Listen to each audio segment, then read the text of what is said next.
Jeffrey ಎಪ್ಸ್ಟೈನ್ ಜೊತೆಗಿನ ಸಂಪರ್ಕದ ಬಗ್ಗೆ ಹರ್ದೀಪ್ ಸಿಂಗ್ ಪುರಿ ಮುಕ್ತ ಪತ್ರಿಕಾಗೋಷ್ಠಿ ಎದುರಿಸೋ ಬದಲು ಮಡಿಲ ಮೀಡಿಯಾಗಳಲ್ಲಿ ಪದೇ ಪದೇ ಇಂಟರ್ವ್ಯೂ ಕೊಡ್ತಾ ಇರೋದು ಯಾಕೆ? ಎಪ್ಸ್ಟೈನ್ ಕಳಂಕದ ಕಾರಣಕ್ಕೆ ಅಮೆರಿಕ, ನಾರ್ವೆ ಮತ್ತೆ ಯುಕೆ ಅಂತಹ ದೇಶಗಳಲ್ಲಿನ ಅಧಿಕಾರಿಗಳು ರಾಜೀನಾಮೆಯನ್ನ ನೀಡಿದಾಗ ಇಲ್ಲಿ ಯಾಕೆ ಅದೇ ನೈತಿಕತೆ ಇಲ್ಲವಾಗಿದೆ?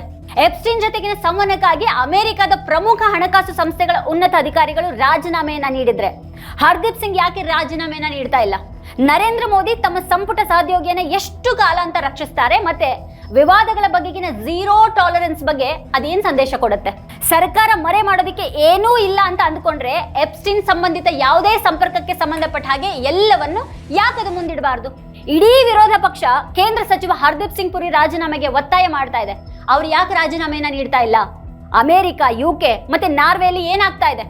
ಅಲ್ಲಿ ಒಬ್ಬರ ಬೆನ್ನಲ್ಲೊಬ್ರು ರಾಜೀನಾಮೆಯನ್ನ ಕೊಡ್ತಾ ಇರೋದು ಕೂಡ ಹರ್ದೀಪ್ ಸಿಂಗ್ ಪುರಿ ಮೇಲೆ ಒತ್ತಡ ತರ್ತಾ ಇಲ್ವಾ? ಈ ಕುರಿತು ಒಂದು ವಿವರವಾದ ವಿಶ್ಲೇಷಣೆಯನ್ನು ವೀಕ್ಷಿಸೋದಕ್ಕೆ ಕೆಳಗಿನ ಲಿಂಕ್ ಅನ್ನ ಕ್ಲಿಕ್ ಮಾಡಿ.